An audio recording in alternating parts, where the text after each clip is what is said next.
জুলাই স্মরণ অনুষ্ঠানের কথা দর্শক আপনাদের আগেই জানিয়েছি। ঠিক এই মুহূর্তে প্রধান উপদেষ্টা ডক্টর মোহাম্মদ ইউনূস বক্তব্য রাখছেন। আমরা সরাসরি চলে যাচ্ছি মাননীয় প্রধান উপদেষ্টার বক্তব্যে। মা বাবার সঙ্গে দেখা হয়, মনে প্রশ্ন জাগে, তারা কি আমাদের মতো ছবি দেখার জন্য অপেক্ষা করে? তারা তো সারাক্ষণই নিথর হয়ে আছে। কি ছিল, কোথায় গেল, কেন হলো? যাদের ছেলে মেয়ে আহত হয়েছে, সেই পরিবারের কি অবস্থা? এটা হলো আমাদের বাস্তব। জুলাইয়ের ৩৬ দিনে যে মহাতাণ্ডব, এই তাণ্ডবের প্রতিক্রিয়া কত গভীরভাবে আমাদের মধ্যে প্রথিত আছে, সেটা আমাদের ভবিষ্যৎ নির্ধারণ করবে। আমি আমার সহকর্মীদের বলছিলাম, একটা হাউস অফ হরর বানানোর জন্য, দেখার জন্য সেখানে দৃশ্যগুলো কিভাবে হয়েছে সেগুলো ধারণ করার জন্য। তো পরে ভাবলাম, এটা তো হাউস অফ হরর না, এটা তো কান্ট্রি অফ হরর। এটা তো এক জায়গার বিষয় না, সারা দেশ জুড়ে যে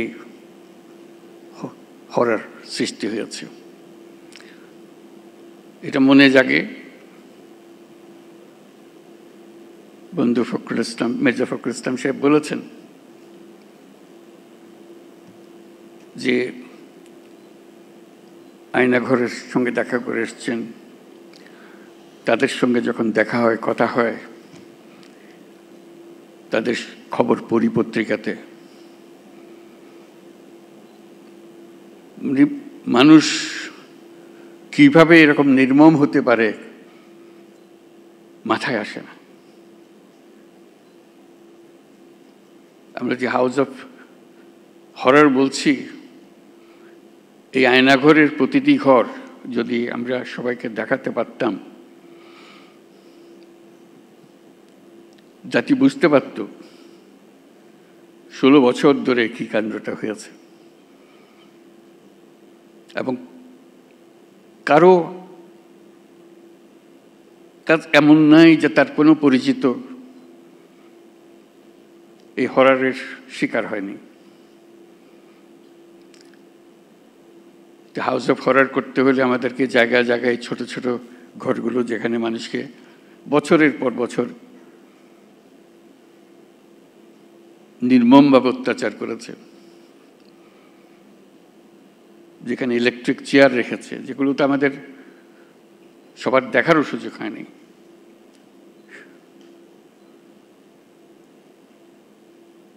সেই কাহিনীগুলো মিলে আমরা আমাদের এই বাংলাদেশ এখন, আমাদের সার্বিক প্রচেষ্টা, এটার থেকে যদি আমরা শিক্ষা পাই,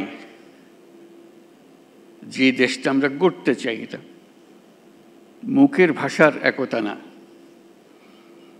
যেটা বললাম বলে গেলাম ওরকম না, গভীরভাবে যেখানে আসবে, আমাদের তরুণরা শিখে আসবে, এই দেশ একেবারে নতুন করে বানিয়ে আনতে হবে। এটা উপরই একটা প্রলেপ দেওয়ার পরিবর্তন না, গভীরতমভাবে পরিবর্তন। সে গভীরতম পরিবর্তন যদি না করি, যে স্বৈরাচারের বিরুদ্ধে আজকে আমরা কথা বলছি, আবার ঘুরে ফিরে এসে চলে আসবে, এক ভঙ্গিতে না এক ভঙ্গিতে চলে আসবে। যতই আমরা আইন কানুন সামাল দিই, যতই সংস্কার করি, যে সংস্কার আমাদের দরকার, সেই সংস্কার আরো গভীরের সংস্কার। এই সংস্কার গুরুত্বপূর্ণ, আমি অস্বীকার করছি না, অত্যন্ত গুরুত্বপূর্ণ। কিন্তু আমার আবেদন হচ্ছে আমাদের জাতির ভেতরে এমন কিছু রয়ে গেছে যেটা যত শাস্তি দিই, যত কিছু দিই, ওটা বোধহয় ওটার বীজ বোধহয় আমাদের মধ্যে থেকে যাবে। এই বীজ থেকে আমরা কিভাবে মুক্তি পাই, এটি আজকের জানার বিষয়, আমাদের চ্যালেঞ্জের বিষয়। এটা কয়েকটা কাগজের সংস্কার না, এটা মনের গভীরতর জায়গার সংস্কার। মানুষ হিসেবে আমাদেরকে নিজেদের কাছে পরিচিত করা, যে আমরা মানুষ বলতে আমরা নিজেদের কি বুঝাই সেটা করা। আজকের এই জুলাইয়ের যে শিক্ষা, সেই শিক্ষাটা হবে আমরা সেভাবে নিজের থেকে আবার, এটা আমাদের ভেতরে আছে, আমাদের যে নাই তা না, কিন্তু এটা গভীরে ঢুকে গেছে, এটার থেকে বের করতে পারতেছে না। আমরা যেন সেটাকে আবার নতুনভাবে আমাদেরকে আবিষ্কার করতে পারি, তাহলে জাতি হিসেবে আমরা পুনর্জন্ম লাভ করব। জুলাই আমাদের পুনর্জন্মের মাস। এটা শুধু স্বৈরাচারী মুক্তির বাস না, কতগুলো আঙ্গিক বিষয়, কতগুলো প্রলেপ বিষয়, এটা দিয়ে আমরা মনে করি যে আমরা কাজ করে ফেলেছি। সেখান থেকে যদি আমরা বিদায় করে মনে করি যে কাজ হয়ে গেছে, তাহলে আমরা বড় ভুল কাজ করলাম। আমাদের আগামীতে এখনো সুযোগ আছে। জুলাইয়ের শিক্ষা এখনো আমাদের কাছে তাজা আছে। মাঝে মাঝে ভয় হয় এই শিক্ষা ক্ষয়ে যাবে, ভুলে যাব, আবার অতীতের মতো ভাষা রপ্ত হয়ে যাবে, আবার সেই ভাষা ব্যবহার করব, আবার সেই ব্যাখ্যা ব্যবহার করব।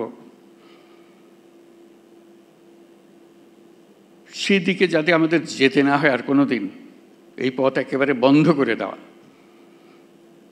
এই পথের কোনো ঠিকানা আমরা যাব না, আমাদের নতুন পথ রচনা হবে,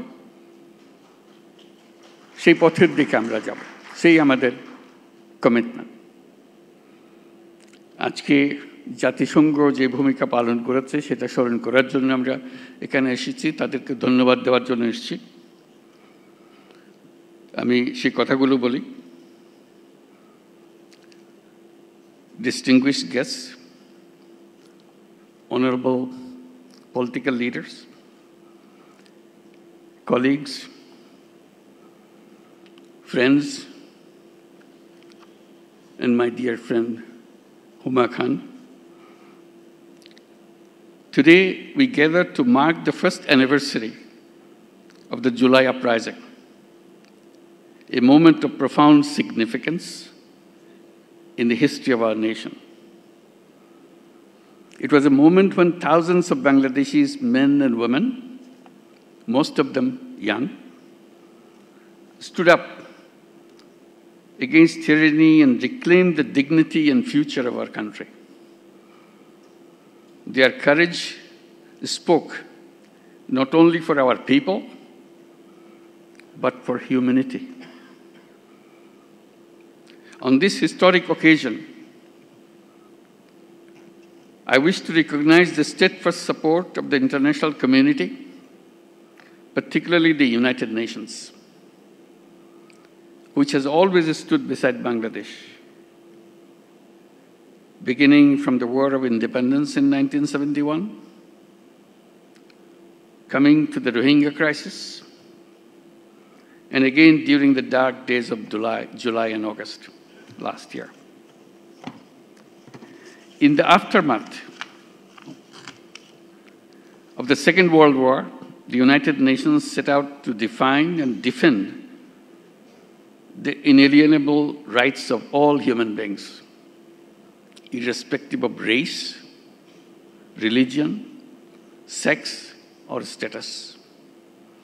The Universal Declaration of Human Rights emerged as a moral compass for our world, and its principles have been embedded in our own constitution, Bangladesh's constitution. Yet, over the past 16 years, these rights were repeatedly denied to our citizens. Our institutions were captured. Freedoms were curtailed. Violence became the prime tool of governance. Last July, our society stood united in rejecting this reality. The people of Bangladesh reclaimed their rights with clarity, resolve, and immense bravery. Immediately after the establishment of the interim government in August last year, I formally requested the Office of the High Commissioner of Human Rights of the United Nations to conduct an independent fact-finding mission to investigate allegations of human rights abuses between July 1 to August 15. We believed that immediately an impartial and credible accounting of the truth was essential, not for justice alone, but also for healing. The UN High Commissioner's report, released in February 2025, revealed the staggering scale of the atrocities, an estimated 1,400 lives lost in just a few weeks. The report described the violence of systemic, directed, and coordinated from the highest level of the previous regime. It raised urgent concerns about potential crimes against humanity. These findings have been further corroborated by international investigative journalism and inspired the reports by the BBC and Al Jazeera. We are grateful to the Office of the High Commissioner for not only documenting these abuses, but for offering a comprehensive set of recommendations to help ensure that such violations never happen again.